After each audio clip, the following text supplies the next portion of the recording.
everyone. My name is Fiona Gell and I'm a Leeds LitFest partner, and I run the Leeds Big Book End and Northern Short Story Festival. It's a great privilege for me to welcome you today to this very special International Women's Day event. We're going to be hearing from debut authors Stephanie Scott and Catherine Menon. I'm really excited to hear what these novelists have to say, especially because I've read both of their novels and they're absolutely terrific. You're in for a treat and we really appreciate your time and support in joining us today. So now I'm going to hand over to a great friend of Leeds LitFest, Yvette Huddleston, who's chairing our panel today. Yvette is a journalist and author specialising in the arts. She has written extensively on film, theatre, literature and visual art for a wide range of national and regional publications. Please give a warm but silent welcome to Yvette, Steph and Catherine. I'm very happy, well, I'm delighted to be here today and to be introducing you to these fantastically exciting new voices, literary voices. So Stephanie Scott is a Singaporean British writer who was born and raised in Southeast Asia. What's Left of Me Is Yours was published last April and it's her debut novel. Set in modern day Tokyo, it's inspired by real life events and follows a young woman's search for the truth about her mother's life and death. It's won the Jerwood Arvon Prize for Fiction and the A.M. Heath Prize. It's been listed by The Observer as one of its top 10 literary debuts of 2020. And last month, it was longlisted for the Authors Club Best First Novel Award. The New York Times Review described it as enrapturing, a richly imagined novel that considers the many permutations of love and what we are capable of doing in its name. And then Catherine Menon is Australian British and has Malaysian heritage.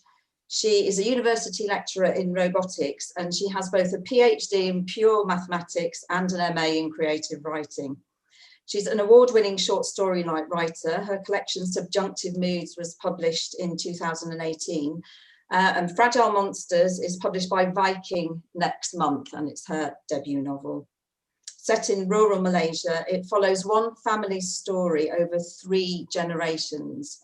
And Hilary Mantel, no less, has described it as supple, artful, skillful storytelling. It takes immediate grip on the reader's imagination and doesn't let go. And I agree with that. So we'll be discussing these 2 brilliant novels and Steph and Catherine will be reading from their books, reading short extracts. We'll be chatting for around 40 to 45 minutes, but as Fiona explained, we'll be leaving time for questions from you, the audience. So if you'd like to put something to the authors, please do as Fiona suggested and pop that into the Q&A or the chat and we'll make sure that we answer as many as we can. So Stephanie, if we could begin with you. Your novel, What's Left of Me Is Yours, was inspired by a real life trial in Japan in 2010, in which a woman was murdered by a so-called wakaresa sasaya, I'm sure you'll correct me on that, or a marriage breakup agent, I think. It was a person who's hired by a husband or wife to seduce their spouse in order to gain the advantage in divorce proceedings. So first of all, could you tell us a little bit more about that case and how and why it inspired you? What intrigued you about it? Certainly. So I read an article in the Times by the Asian editor of the Times, Richard Lloyd Parry, and he was covering this case in which a wakare sasaya agent had been hired by a husband to seduce his wife and provide grounds for divorce. But the agent allegedly fell in love with her, and when she was murdered, he in real life he quite swiftly confessed, and as he was taken into police custody, he said, "But I love her, and I love her still," and I think it was the extraordinary sort of humanity of the story that hooked me. And I was newly married at the time, and I was wondering if what he was saying could possibly be true. You know, could you love someone and kill them? Because love in its ideal form is selfless. But then again, I thought of Tolstoy and how there are probably as many different kinds of love as there are people. And so I started to investigate that and to think about all of the different kinds of love that exist, and how a person's personal survival can hinge on their love for another. And so what we're capable of doing to each other for love was really where the story began.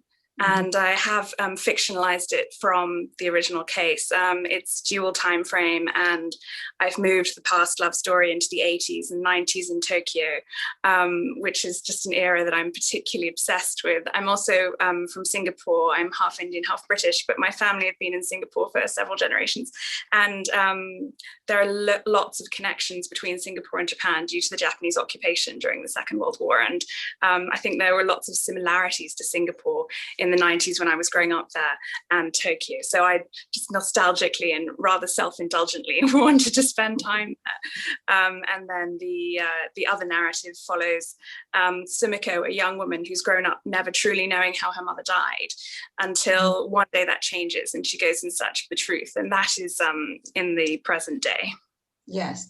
Yeah, so you mentioned that, you know, the two sort of perspectives and the two time frames. So Sumiko, she's a young trainee lawyer. Her mother Rena died when she was a child. I think she was only very young, 7 years old, and she has been told that her mother was killed in a car crash. But obviously, as we gradually find out, that is not actually the case. I wondered if you'd like to just set the scene a little bit, if you could just kind of do that first reading, which comes quite early in the novel. No, I'd be delighted. What I know. I was raised by my grandfather, Yoshi Sarashima. I lived with him in a white house in Meguro, Tokyo. In the evenings, he would read to me. He told me every story but my own. My grandfather was a lawyer. He was careful in his speech, even when we were alone together in his study and I would sit on his lap. Even then, he had a precision with words. I have kept faith with that precision to this day. Grandpa read everything to me. Mishima, Sartre, Dumas, Tolstoy, Basho, tales of his youth and duck hunting in Shimoda, and one book, The Trial, that became my favorite. It begins like this. Someone must have been telling lies about Joseph K. When we read that line for the first time, Grandpa explained that the story was a translation. I was 12 years old, stretching out my fingers for a world beyond my own, and I reached out then to the yellowed page, stroking the written characters that spoke of something new. I read the opening aloud, summoning the figure of Joseph K., a lonely man, a man people would tell lies about. As I grew older, I began to argue with Grandpa about the trial. He told me other people fought over it too, that they do so even today, over the translation of one word in particular, belumdet, to tell a lie. In some versions of the story, this word is translated as slander. Slander speaks of courts and accusations, of public reckoning. It has none of the childhood resonance of telling lies. And yet, when I read this story for the first time, it was the translator's use of telling lies that fascinated me. Lies, when they're first told, have a shadow quality to them, a gossamer texture that can wrap around a life. They have that feather-light essence of childhood, and my childhood was built on lies. Thank you. That's lovely. That's a great sort of taster. So again, so early on in the novel, Sumiko takes a phone call which was intended for her grandfather, who we've just heard in that extract, who raised her, and she's kind of starts down this voyage of discovery to find out the truth. So can you tell us a little bit about that phone call and what it sets in motion really for Sumiko? Absolutely. Well, So she receives a phone call from the prison service, and it's intended for her grandfather, and she answers it, obviously. And the person on the other end, there are very strict rules and regulations about the kind of information that is released to victims' families and the designated people that they are allowed to talk to. So the phone call is quite mysterious. It begins with, she says, is this the household of Yoshi Sarashima? Is this the household of Rina Satu, who is Sumiko's mother? And Sumiko says, my grandfather's away, how can I help? And the person on the other end of the line begins to start talking about this man who's in prison. But then, she's quite a novice in the system and drilled in the bureaucratic regulations. And so she panics and puts down the phone and leaves Sumiko with, these facts. Her grandfather, the name of her mother, and a man who's in prison, a man whose name she's never heard. And so her grandfather is away at the time. He's on a lovely holiday with his friends at an onsen, and Sumiko has the house to herself, and she's just recently qualified as a lawyer, and so she's in that lovely period of hiatus, when you can just be yourself before you embark on the next stage of your life. And so she has the time, she has the privacy, she realizes that secrets have been kept from her, and she proceeds from there. Right. You mentioned there the kind of very strict rules surrounding the kind of the legal structure in Japan, and the victims of the crime are known as, I think, the forgotten parties. You use that phrase, don't you? Yes. So yes. Can you tell us a little bit more about that? Because I know you did a tremendous amount of research into the Japanese legal system. So what?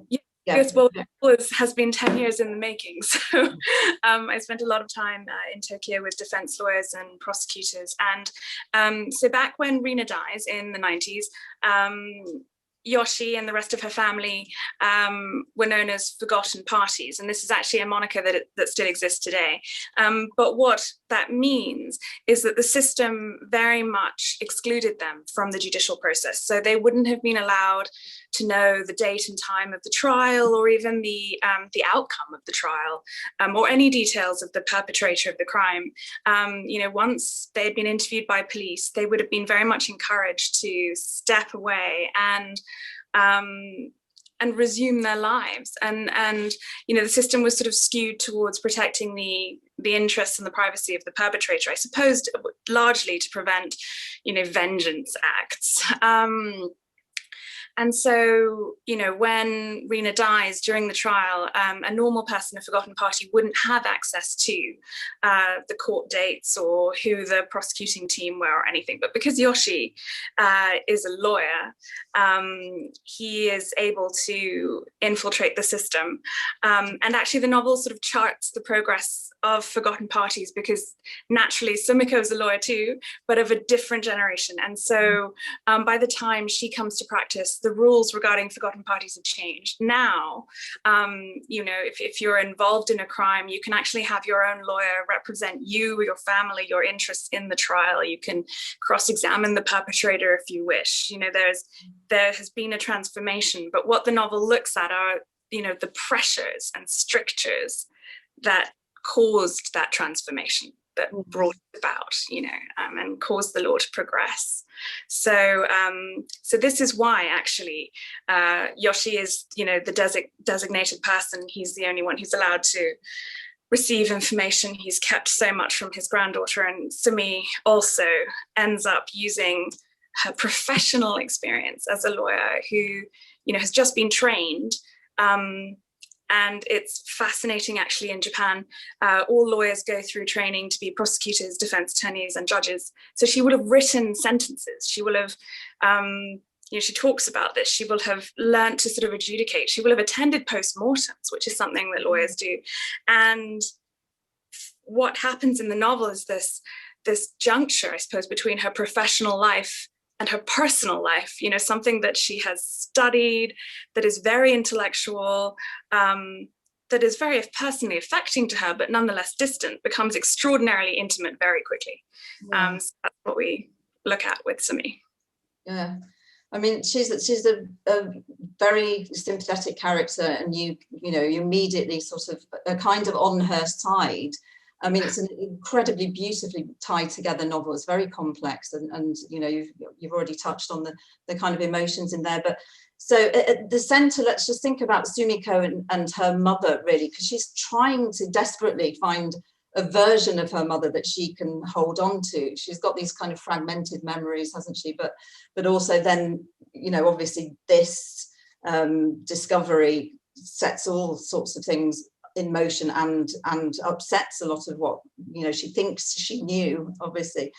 That it's beautifully written about that, you know, that relationship, even though it was cut tragically short, that mother-daughter relationship is really affecting. What interested you, and why did you want to write about a mother-daughter relationship, but in this particular way? I'm interested. I think I'm fascinated by women's stories. They fundamentally drive the majority of my fiction, but I'm very interested as well in women's journeys throughout their lives, and the process of motherhood, and that key relationship between mothers and daughters. And I wasn't to know this when I started working on the novel, but my mother became very seriously ill in the middle of it, and she is the most important person in my life. And, you know, this, my husband and father may object, but she is. And so when she became ill, it was cataclysmic, and it really forced me to re-examine everything she meant to me and everything that I have learned from her, and all I still hope to experience and share with her, and how mothers and daughters can see themselves in each other. And that really sort of pushed me to look at Sumiko, who has grown up without her mother and doesn't have any of those things. And thankfully, my mum recovered and she's fine, touch wood, which was a huge relief. But it really forced me to focus in on what women can mean to each other, and how they can evolve together as they grow, and what does that kind of absence mean, because Sumiko is constantly telling herself stories about her own identity and her origins. And what I wanted to explore between the two women too was their social positions. You know, I think women in Japan are still very much expected to maintain the domestic sphere, even if they have jobs. The home is entirely within their purview. And in Rina's case, her father pushes her into law, which she does for a while, and then she wants to become a photographer, and she leaves Tadai, which is a wonderful university, and as a result of that, she's sort of pressured socially into getting married and being traditional. And I was very interested in that, in what happens really when societal pressure and personal desire meet and come into conflict. And so I wanted to explore really as well the role of women, and this maternal versus professional role, the tensions between who you're expected to be and fulfilling your own desires, which I think as well are, you know, the novel is told through a prism of Japan, but these themes are very universal. Yes. And I'm very interested by the strictures that that surround us all, actually, and the dilemmas that women face. So that's really what drove the novel. Yes, and you do that extremely well. And Rina, again, you know, she's a beautifully realised character. You mentioned, you know, I mean, Japan, as you say, it's a universal thing, but the kind of strictures in Japan and the social mores are very, very kind of codified and everything, aren't they? So I think maybe it's quite a patriarchal society, and it is. If we just go back to the divorce proceedings, obviously there's an enormous amount at stake, isn't there, for a woman like Rina, because they don't allow joint custody of children. Is that actually still the case now. Still the case, and it's a very hot topic at the moment because the government have only last year announced their intention to investigate whether dual custody is a possibility, and so they are looking into that. But up until now, only sole custody is allowed and joint custody is illegal. So in divorce cases, you can have a negotiated divorce where you decide between you the terms, but in that you also have to decide who gets the child. And so there are extraordinary pressure points within the system, which is where it can escalate. Yeah. And Rena's husband, Sato, he wants a great number of things. And he is very willing to use whatever he can as leverage. And all Rena wants is her daughter. So that's at the crux of that situation. So there's this whole kind of divorce industry then, as you describe it, and Kaitoru is part of that. But what you do, I think, brilliantly in the novel is it's got this page turning. It's a thriller because there's this mystery at the center of it, but it's also a really tender love story, you know, with a huge twist. I mean, how did you manage to keep all those things in mind and weave them together? You set yourself quite a challenge, I think, didn't you? Yes, it did, definitely. It's it is a murder love story, effectively. So it's two novels in one, and I definitely wanted to construct a crime and the mystery around it, and all of the different kind of documents that can occur in a crime, so that, you know, on a literary level it's very textual and at times shocking, but then also I love love stories, and I'm obsessed with them. And you know, speaking of, you know, narratives where people's survival hinge on another, you know, growing up reading Wuthering Heights, I really loved focusing on that love story, and I think that's, you know, it was through that I tried to delve into the truth of what happened, the emotions, like what can possibly occur between people that makes them act in these ways. And interestingly, just on a side note, when I was in Japan, I did talks at schools, and often the children would take me down into the library, and we would discuss what they were reading and contemporary Japanese fiction. But when I asked them, you know, what their favorite international novels were, they always brought me Wuthering Heights. So I was like, striking a nerve. So I really tried to interleave it, and technically, how I put the novel together, it was very organic. I actually, at the end of the first draft, laid everything out along the floor of my living room and walked the novel chapter by chapter, and just sort of felt, you know, how do I want the reader to feel in this moment? What are we emphasizing? And I tried to sort of contrast emotions and events and tensions, so that remains at the heart of the narrative, and it's propulsive. Well, I hope it's propulsive. It absolutely is. Yeah, it absolutely is. And truth and lies, as we've already said, are right at the center and the heart of the novel, which is also, I'll come back to you again, Stephanie, as well, to when we speak together with Catherine, but Truth and Lies, Catherine, is very much at the centre of your novel too, isn't it? So can we just come to you now? Another similarity is that your Fragile Monsters is also set in two different time frames, isn't it? So it's in 1985 is our kind of contemporary present day, and then it goes back into various points in the past to Mary, who is the grandmother of our main character, Durga, who's a mathematician who travels from Kuala Lumpur to visit her grandmother, Mary, and she ends up staying with her longer than she intended because of an incident which sees Mary spending some time in hospital. So first of all, Catherine, if you could just tell us what inspired you to write the story? Well, it's based on stories that my own father used to tell me about his childhood in Pahang in Malaysia. So he was a very young child during the Second World War, when as Steph has already identified, when the Japanese invaded Malaya, as it was then. And he used to tell me stories which were appropriate for a child at the time. So I used to think of this as some sort of almost mythological time frame.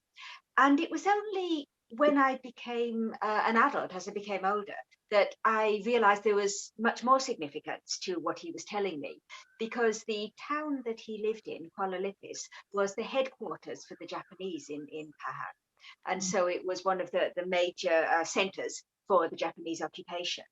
So what I really wanted to try and do was to explore the different stories about the occupation that tend not to be told. So we have a broad perspective on the Second World War that does tend to centralize the war in Europe, that tends to marginalize the war in the Pacific anyway. And when it does discuss the war in the Pacific, we do often tend to discuss it from a Western point of view. We talk about the fall of Singapore, for example, from the perspective of the British soldiers centered there, stationed there. And what I wanted to try and look at was the experience of an ordinary family, in fact, to pick up on something Steph said, of ordinary women whose stories often aren't told in the military textbooks that you read, to see what life might really have been like for them, and what some of the scars that might carry down through the generations could look like. Absolutely, and that is beautifully realised in the novel, and I felt as though I learnt a tremendous amount. You know, as you say, this is a story that's not really told very often. The grandparent sort of granddaughter relationship at that centre of the novel, that kind of the grandparent-grandchild relationship can be quite a relaxed, fulfilling, kind one. This one is a bit more prickly, this particular relationship. It's quite complex, isn't it? Can you just tell us a little bit about the complexities and why it's not a particularly easy relationship? Well, often when we think of grandmothers, we think of, little old ladies, sleeping in the bed, getting eaten by the wolf, getting disposed of nicely and neatly. But when we look at, or at least when I look at older women in my life, I don't see sweet little ladies sitting there passively. I see people with as much passion and drive and determination as any 17-year-old, as the heroine of any story does. So what I wanted to try and explore was this idea that Mary isn't just a grandmother. She exists independently of that relationship. She has her own life. She has her own agenda that doesn't center on her granddaughter, even though she brought Durga up. So she is, in some sense, also standing in the maternal role for her. But Mary, nevertheless, has her own priorities in life. And one of the things which I really wanted to explore is the freedom that Mary feels that she has at this point in her life to retell her own history. So to reinterpret her past and to interpret it in a way which she finds pleasing, or which she finds facilitates her particular worldview, which of course contrasts with Durga's rather more rigid idea about things being true or not. So where they tend to come into conflict most of the time is when Mary's worldview directly contradicts some facts, but where she feels it has an inner emotional truth that perhaps wouldn't be supported by the bare facts themselves. Yeah. Well, that kind of leads us quite nicely into the extract that you've chosen, which is part of Mary's story, and it dates back to 1922 when she was a child. So if you could read that to us, that would be lovely. Thanks. So This is Mary's introduction when she's 6 years old, so certainly not a grandmother at the moment. Mary, miss, you have to be nice. Mary looks up from the full stretch of her 6-year-old height to consider this. She's not so different, even now, from the grandmother she'll grow up to be. She's snappish, small, with fierce knees and uncompromising elbows. A little bit more trouble than anyone wants to take on. No, she says, having given her Amma's plea all the consideration she thinks it deserves.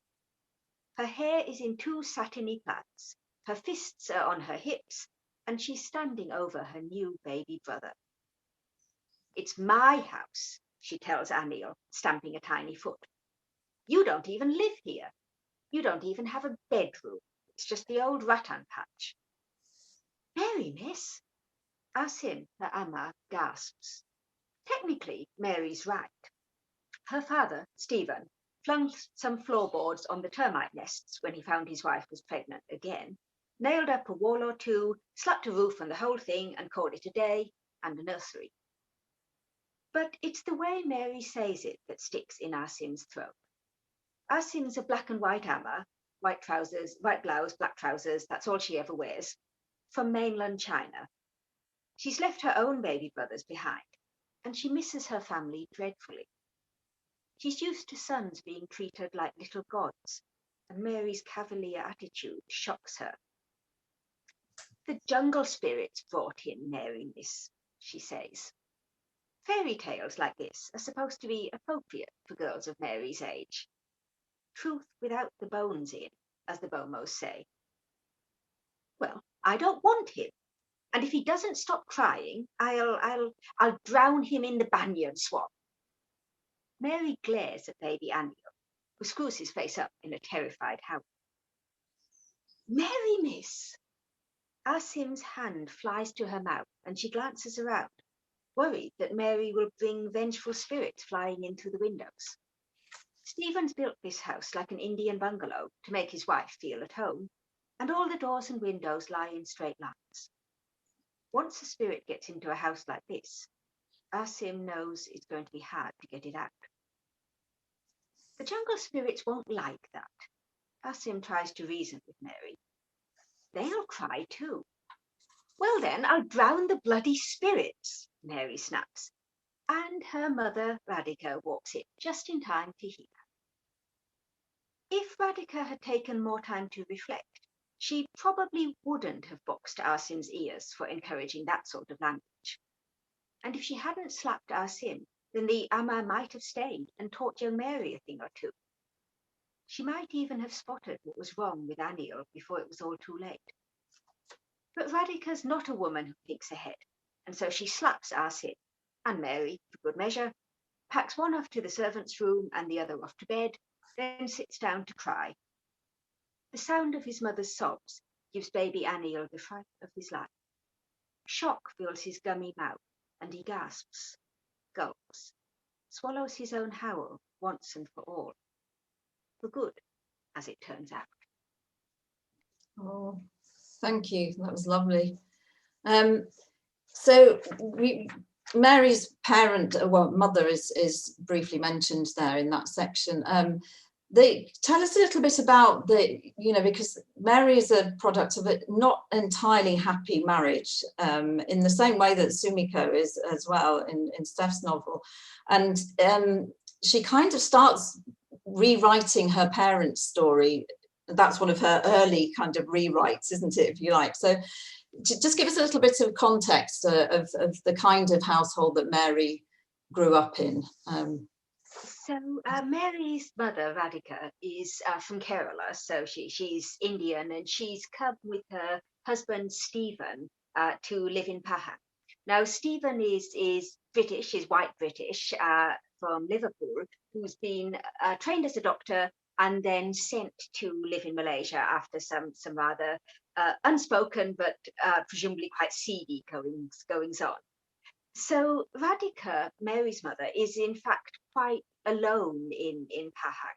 She's not amongst people that she knows. She's not amongst a culture that she knows. In fact, she's in of very different demographics. So there were at the time relatively few Malayalis, which is people from Kerala, in Malaysia. There were primarily the Indians tended to be Tamils, and Mary, who's not from Tamil Nadu, has very little in common with them.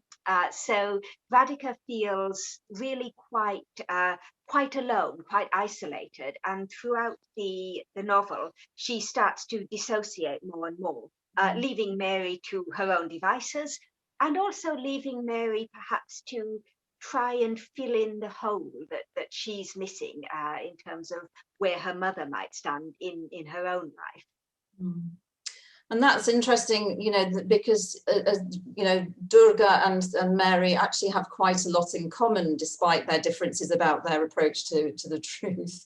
But, you know, because Durga's mother is absent in a different way. But again, she is trying to find out the truth about that, isn't she? Mary is we quickly realise, an unreliable narrator, isn't she? But how reliable is Durga, actually? I'll just dangle that there. Yes, I would say, with an author's privilege, I would say much less reliable than she thinks. Yeah. So she, as a character, is an exploration of the type of mindset that deals primarily in logic, in facts, and likes to think that there is one true answer for everything. Which is, of course, nonsense in mathematics, just as much in real life. But Durga is, to some extent, a product of her own upbringing. She's a reaction against the slippery, elusive nature of Mary's storytelling, and also against the consequent lack of certainty which Durga had growing up. In terms of knowing what actually happened to her mother, in terms of knowing what her own family history actually might have been, in terms of knowing what her own future might be. So she essentially reacts against this and goes much further to the other end of the spectrum, where she can deal, she hopes, only in facts. Mm. Okay. The way you interweave all that is beautifully done. It's a wonderful novel. I really enjoyed it. And if we can now bring Steph back as well, because there are, you know, quite a few parallels, and I just wanted to talk to you both really about some of those, just kind of unpick some of those. But I guess in both novels, we get this very, very strong sense of place. And so I just wanted to, first of all, I guess, just find out about how much time both of you spent in the places that you are writing about in these two novels. So, Stephanie, if you could start. Well, as I mentioned, the novel has been 10 years in the making, but it was through my anthropological work on Japanese women that I won a grant that enabled me to go out to Japan and travel and begin to investigate the locations that would later appear in the novel. So I have spent periods of time in Japan over that decade, and place became incredibly important to me, and also my obsession with the sea, I think, features throughout. A large part of the novel is set on the Izu Peninsula, which is actually depicted in the cover of the novel, a woman's face coming out of a map. Her chin, though, is the Izu Peninsula, and you can see the rivers running through it and the hydrangeas on the hills that place is famous for. So I was so happy we were able to capture these details in the novel, but I loved the Japanese coast and how varied and fascinating it can be, and how also the sea connects everyone and everything together, and also how the water that is before you, is not the same as the water that was or the water that will be. So how that connects to the passage of time and how this fits into various philosophies was really fascinating to me. Mm-hmm. Catherine, how about you? Well, my family is from Kuala Lumpur in Pahang, so I spent quite a lot of time in Malaysia when I was smaller. So I thought I knew it when I started to write the novel, but I did make some research trips there. And what I found out is I think I suspect what all novelists do, that knowing a place to live in is not the same as knowing it to write about. So when I went back, I found that I had to pull out particular aspects of life there. And it really helped, actually, that my husband was there. He hadn't been to Malaysia before. And in describing things to him, I was able to identify which things are important and need some emphasis for someone who's new to it, and which things are perhaps more able to fade into the background. So I was lucky enough to spend a couple of days in Lipis doing nothing but wandering round, and it's a fascinating town. The school, Clifford School, still has a little walkthrough that you can do, which identifies how it was used as the Japanese headquarters at the time. And there's quite a lot of memorabilia around. So it was a really exciting trip, and it really actually opened my eyes, as I've said, to the difference between living something and the difference between describing it on paper.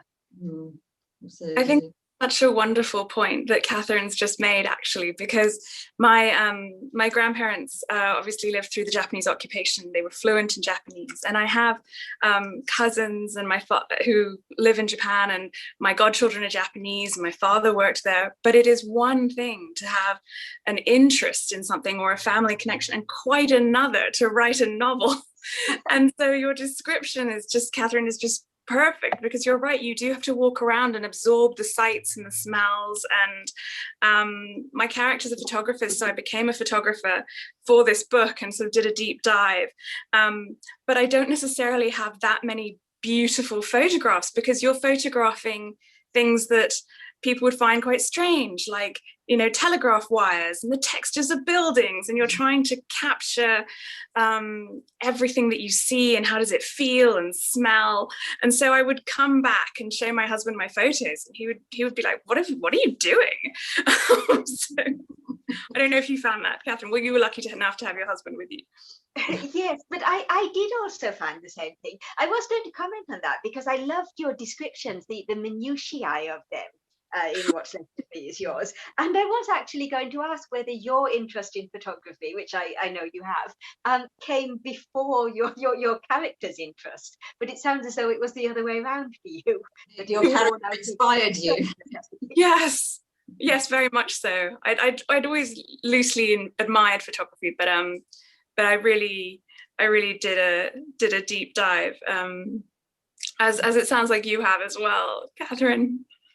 Yes, and I, along with you, I'm a rubbish photographer. So what I did instead was I took a diary with me, and I sat there very antisocial and scribbled down descriptions of the most mundane things, you know, of a sundry shop and a traffic light and the way the road sort of curves round, you know, absolutely nothing, as you say, which would interest a tourist. You know, you essentially stand there with your back to the monument and start writing about the stop sign on the road across from it.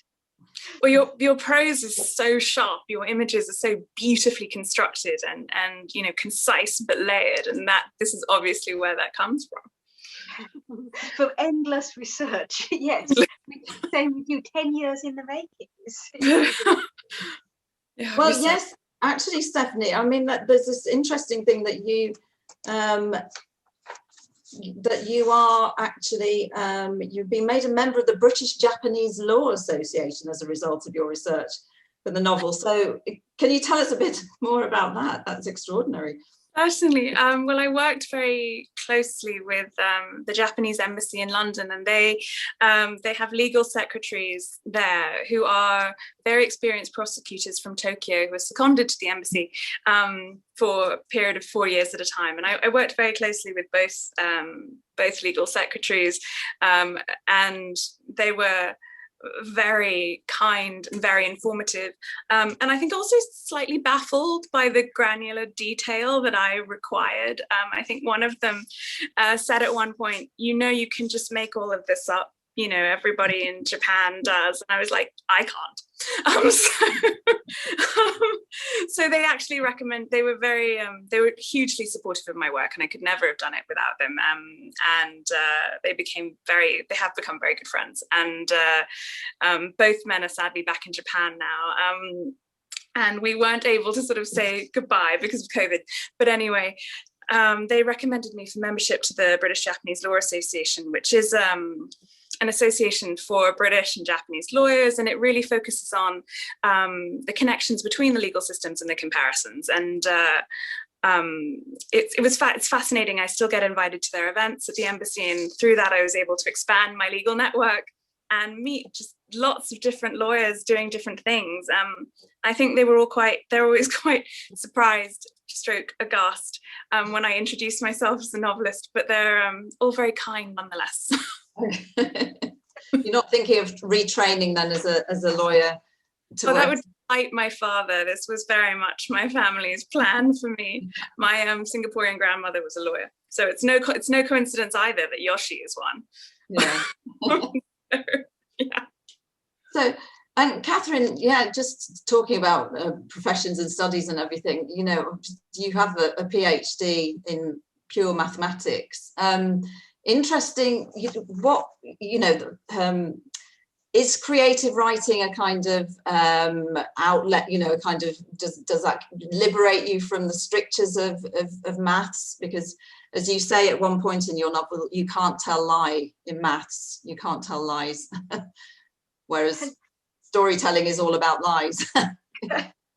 Well, it's interesting. I did do my PhD in pure maths, and then I found out they don't pay you very much for being a mathematician, so I became a novelist, which was not perhaps the most logical thing to do at that point. Interestingly, I find that the act of writing, creative writing, is extraordinarily similar to the act of proving something in mathematics. So, as I said before, Durga thinks that she's living in a world of facts, but of course she isn't. Mathematics is as open to interpretation as writing is, as a more technically subjective field. So, for example, you can prove something in more than one way.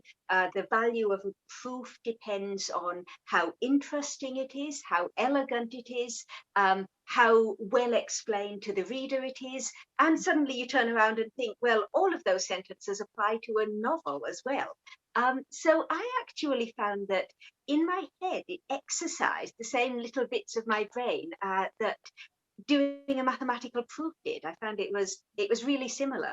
It was also a good excuse to dig out my mathematics textbooks and see how much I had forgotten in the last 10 years, which was a little bit humbling. That's really interesting. Yeah, it's fascinating. I've just seen a question come up from somebody in the audience. So do you mind if I put that to you? So this is from Hannah. And she says, how important do you think literature is in increasing people's knowledge of different cultures and reducing racial tension that sometimes results from a lack of understanding? When writing your novels, did you want to provide the reader with a greater understanding of the cultures you describe in addition to the main plot? Good question. Catherine, maybe you start. So, to a certain extent, I did. I think literature is incredibly important in terms of expanding our knowledge. It's a really great question, in fact, particularly at this point when we can't travel anywhere. So the only way we can travel is by diving into books that explore different cultures. So to a certain extent, I did want to provide that background knowledge of Malaysia, of how it works, of what it means to be Malaysian Indian, which is of course quite different to being Malaysian Chinese or Malay.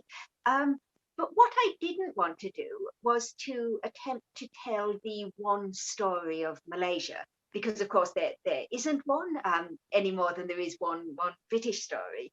And so with that in mind, I wanted to provide background, but try not to overgeneralize. I don't know, Steph, did you find that you wanted to tell your individual characters' stories as well as the wider Japanese perspective?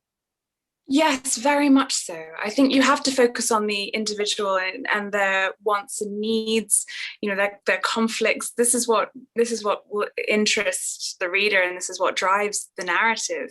And also that this idea that there isn't one way of being Japanese, or a woman, or a lawyer. These are all extremely personal experiences, and so you have to focus on the individual, definitely. And even though my novel is told through the prism of Japanese history and culture, it is very much universal, and I was very interested in looking at the commonalities and the similarities that really exist between us all. Having said that, I think fiction is a separate craft to cataloging something academically, of course. But having said that, I think, like you, with your authenticity and detail, you want to be as true to a culture as you can, but also knowing that you can never encapsulate or represent or define it, because it's so specific to each person. Yeah, but yeah, could I just say that both your, especially at this time, as we mentioned that we can't travel, reading your books has been just fantastic, because you're doing that lovely vicarious traveling, which is wonderful. Something I wanted to ask you both, because as it's International Women's Day, is which women writers have inspired you in your writing? Steph, perhaps you could start. Well, there are some absolutely wonderful Japanese women writing at the moment. I think one of my favorite novels of all time is Sayaka Murata's Convenience Store Woman, which delves so deftly and so wittily into the boxes society can try and fit us into, and I love how the heroine battles with that and resists it, and she's such a wonderful writer. Similarly, Mieko Kawakami writing about womanhood and feminism in modern Japan is just stunning, scorching prose. She's really phenomenal. And also, I think Han Kang and The Vegetarian, that is one of my favorite reads lately as well. Again, I'm sorry, all about the position of women. I'm completely obsessed with the dilemmas we face, and the choices we make, and the situations we can trap ourselves into, and how other people's views and perspectives can constrict and constrict us as well. So I think these authors are some of my favorites, but of course I also love Toni Morrison and grew up reading her, and I think one of my favorite British novelists writing today is Maggie O'Farrell. Okay, Catherine, how about you? Well, I would second the Maggie O'Farrell recommendation, and I would also say one of the authors whose book I keep going back to try and figure out how it's done is Preeta Samaarasan, who wrote Evening is the Whole Day, and it's one of those books where you can't find the seam. You can't see how she put the pieces together. You can't see how it was ever anything but a seamless, perfect whole. So it's a book I haven't figured out yet, because it's just so utterly all absorbing. I'm also a huge fan of Jhumpa Lahiri. So I find that she encapsulates these really tiny moments. She has the ability to essentially zoom in on one scene and to show us how it could look from a multitude of different perspectives without ever losing that tight grip on the reader's imagination. She also does some of her own translation as well, which I'm incredibly impressed by.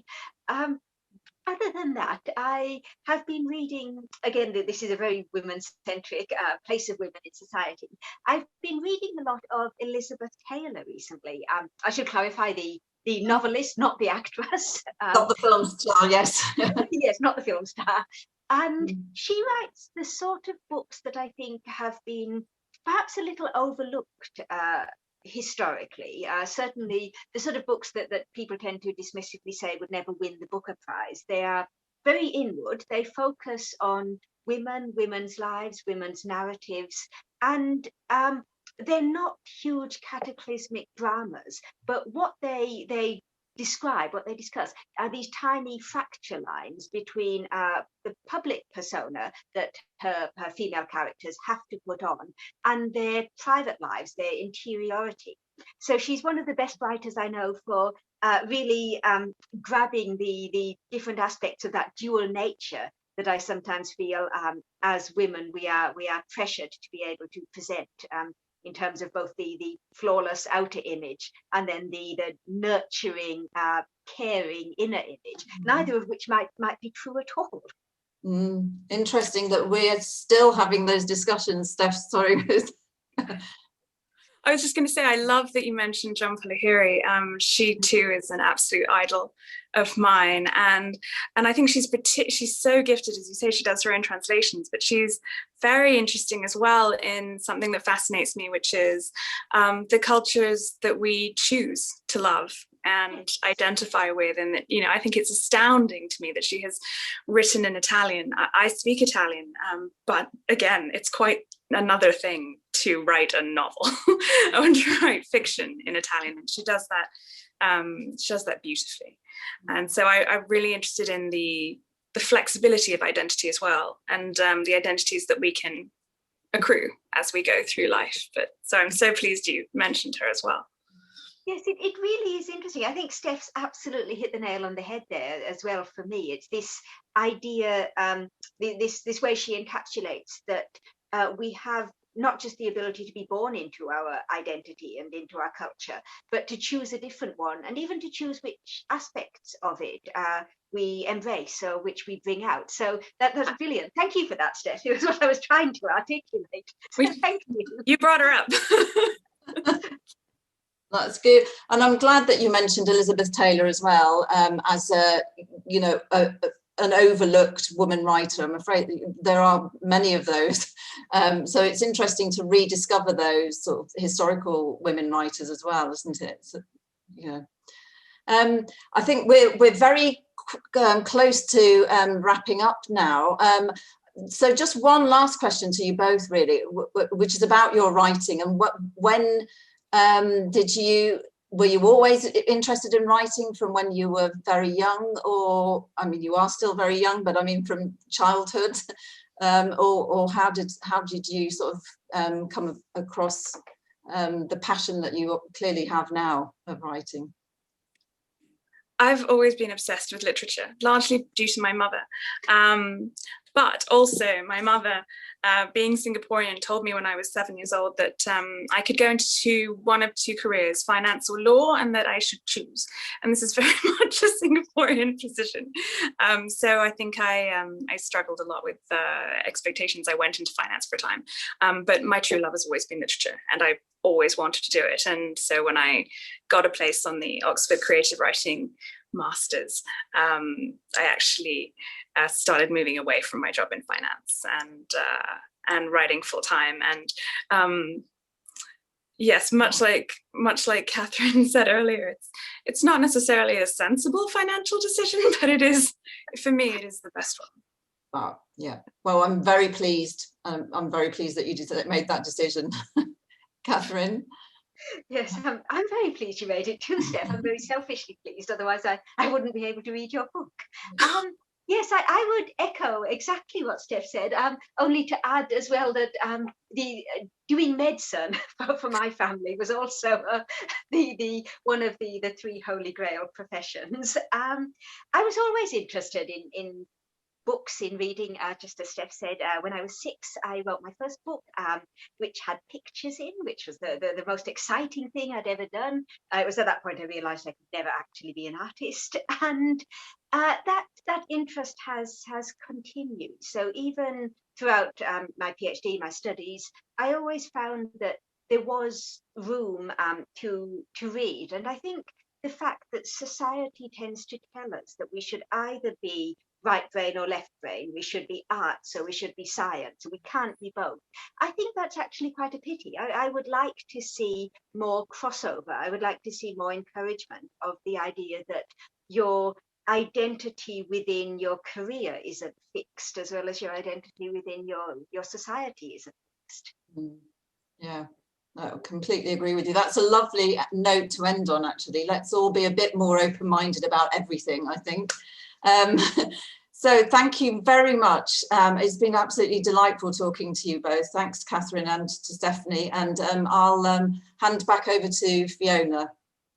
Oh, thank you so much. What a wonderful hour. I've been so spoiled. Thank you. And I can only recommend that you all go out and buy Fragile Monsters and Steph's book, which has got a longer title.